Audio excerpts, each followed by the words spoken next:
मुझे कॉल करिए, मुझे कॉल करिए, उसके बावजूद भी कॉल नहीं करते वो। Can you believe that? और मुझे ताज्जुब इस बात का होता है कि जब आपको बोल रहा है कोई बंदा कॉल करके बात करिए, तो फिर आप लोग कॉल क्यों नहीं करते? जब आपको मुझसे बात करने में इतना डर लगता है तो नीचे छुप छुप के कमेंट्स क्यों करते हैं सर आप लोग? ओके, तो ये उन लोगों के लिए ना। मैं चाहता हूं कि मैं आपको वापस बता दूं कि क्या दशमान देने से आशीष वाकई में आती है। आइए बात करते हैं उसके ऊपर भी ना। ये बहुत प्रैक्टिकल सर्वे है मेरा, मैंने जो देखा है, और आप लोग भी जो लोग समझते हैं वो समझ जाएंगे कि मैं क्या बोल रहा हूं। अगर ये सच है कि दशमान देने से आशीषें आती हैं, नौकरी सेटल हो जाती है, बिजनेस सेटल हो जाता है, गई हुई प्रॉपर्टी वापस आ जाती है, XYZ सब ठीक हो जाता है। अब जरा ध्यान से सुना।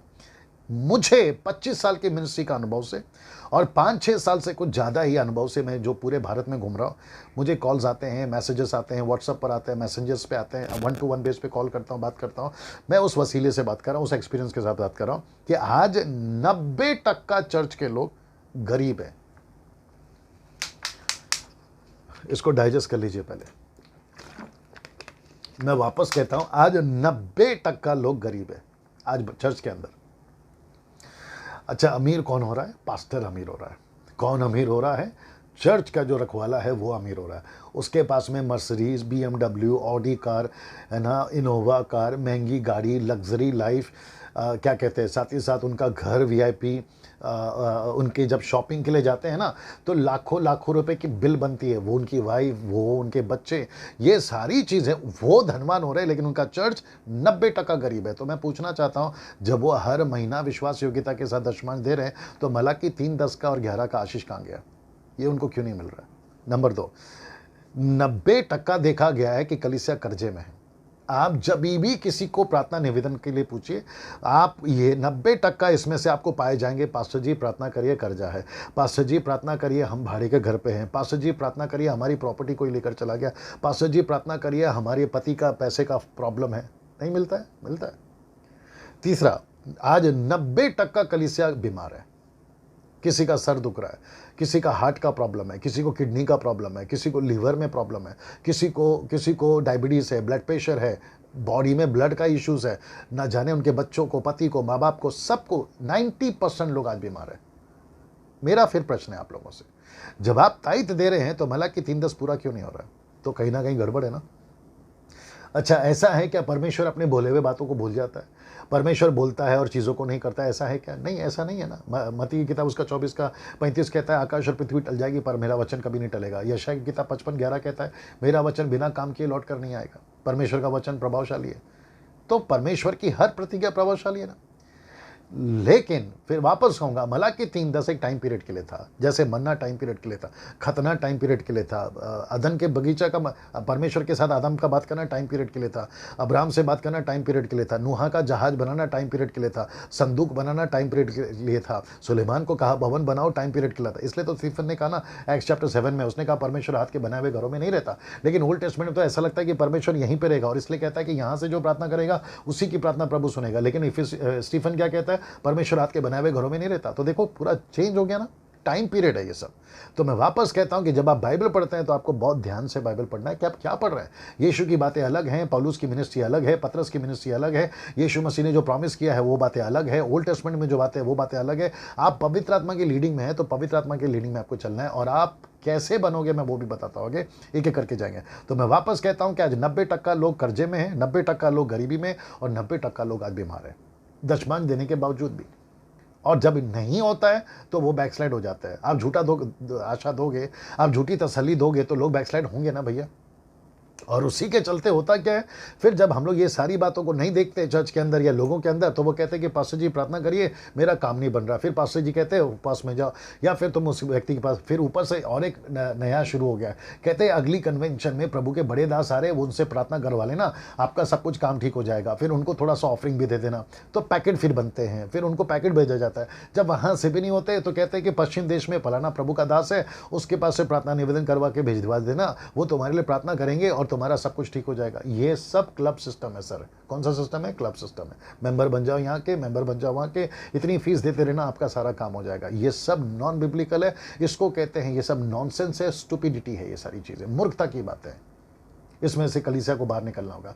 कम से कम अगली पीढ़ी के लिए ये मैसेज जो है मेरा वीडियो बना रहेगा। अगर मैं कल को दुनिया में हूँ नहीं हूँ, कम से कम यूट्यूब पे ये मैसेज पड़े रहेंगे, ताकि लोग जो है भटकने से बचे, गलत रास्तों में जाने से बचे। और मैं एक चीज़ की रिक्वेस्ट कर देता हूँ कि सबको मत सुनते बैठे, नहीं तो गड़बड़ हो जाएगा। आपको किसको सुनना है आपको खुद तय करना है, और वो जो वचन से बात करता है ना उसी को सुनना है। एक भी स्टेटमेंट अगर कोई भी देता है, वो डैनियल राजो हो या कोई भी हो, अगर नीचे वो वर्ड को कोट नहीं करता है, वचन को कोट नहीं करता, उसका स्टेटमेंट धोखेबाजी का है ना। एक प्रश्न आपके बीच में रखने जा रहा हूं जो मेरे मन में घूम रहा था, और वो ये है, मुझे पता है कि काफ़ी लंबा ये वीडियो चलेगा, बस मेरे साथ बने रहें। एक प्रश्न जो मुझे मेरे मन में चल रहा है, मैं आपके बीच में रखने जा रहा हूं, और वो ये है, क्या हम मसीह जब बनते हैं तो क्या अमीर बनने के लिए बनते हैं? मेरा ये सवाल है, मेरे मन में घूम रहा है। मैं वापस कहता हूं, जब हम मसीह बनते हैं, यीशु में आ जाते हैं, उद्धार पा लेते हैं, बपतिस्मा ले लेते हैं, तो क्या हम अमीर बनने के लिए मसीह बन रहे हैं?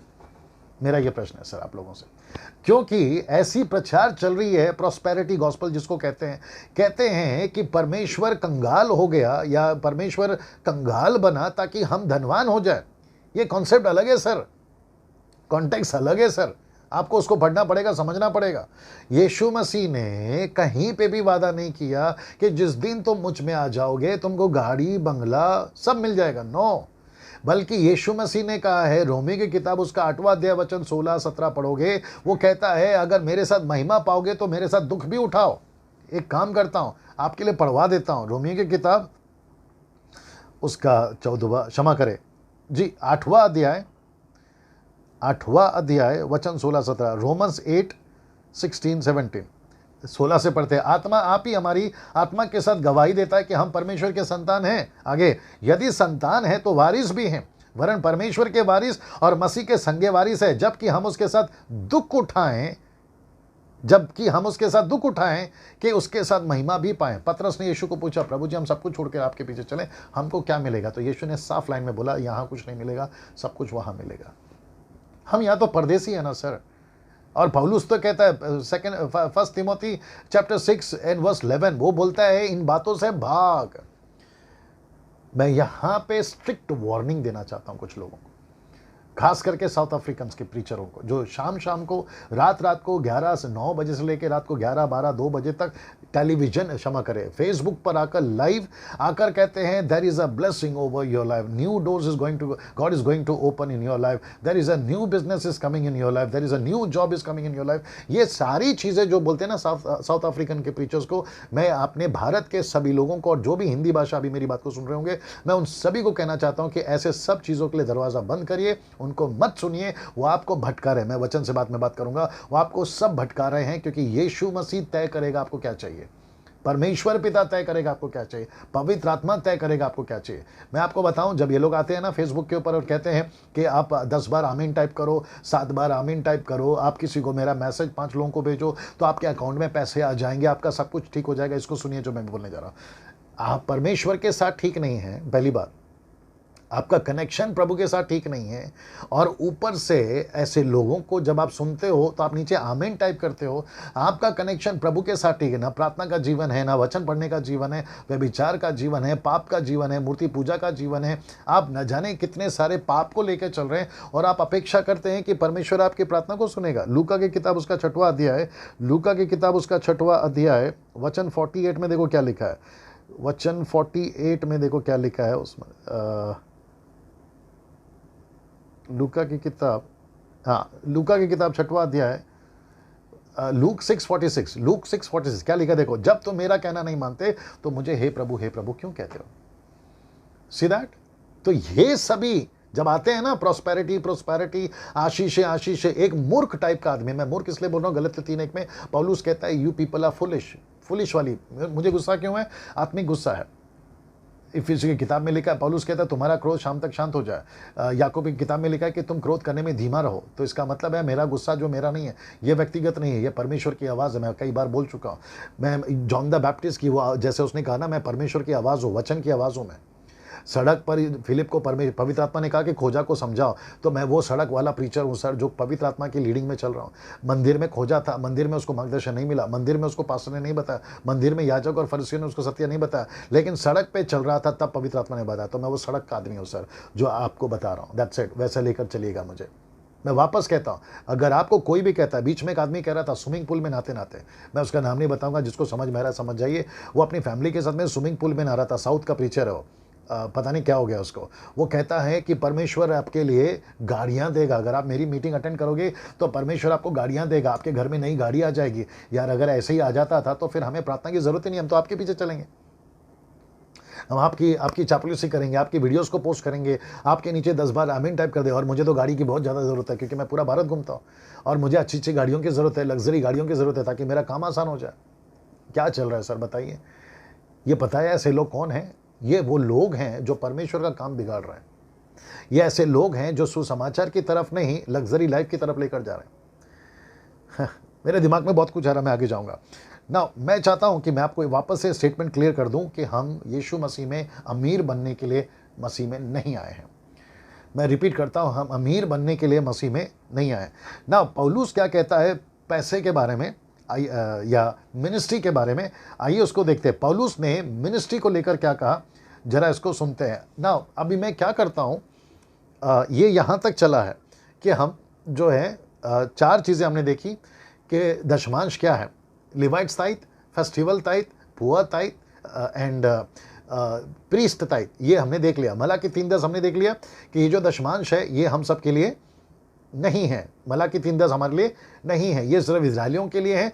और साथ ही साथ दशमांश देने से श्राप आएगा, ये गलत स्टेटमेंट है। आशीष आएगी, ये भी गलत स्टेटमेंट है। आशीष का जिक्र अगर लिखा है तो वो इजरायलियों के लिए लिखा है। तो मेरे पीछे चलो, जोशुआ को बोला ना दाएं ना बाएं, मेरे वचन का पालन करो, जहाँ तू जाएगा मैं तुझे आशीष दूंगा। तो वो यहोशू तक के लिए था। तो जो जोशुआ यहोशू के लिए लिखा है वो वहाँ तक के लिए रखना है। मूसा को जो बोला है वो वहाँ तक के लिए रखना है। मैं तुझे कनान दूंगा, मैं तुझे शहद मधु ये सारी चीज़ें दूंगा, वहाँ के अच्छी अच्छी चीज़ें तुझे दूंगा, ये इजरायलियों के लिए था। ये सारी चीज़ों को जब आप देखते हो तो ये वहाँ तक। अब मैं क्या करता हूँ, ये जो मैसेज है मैं इसको फर्स्ट पार्ट में रखता हूँ, क्योंकि मैं नहीं चाहता हूँ कि अगर आप में से कोई देखना भी चाहे तो कम से कम 2 पार्ट में इसको देख सकें और अपलोड करने में भी ईजी हो जाएगा। तो सेकेंड पार्ट में मैं वापस आ रहा हूँ, तो जरूर देखिएगा सेकेंड पार्ट, क्योंकि बात वहाँ पर होगी कि पौलुस क्या बोलता है पैसे के बारे में।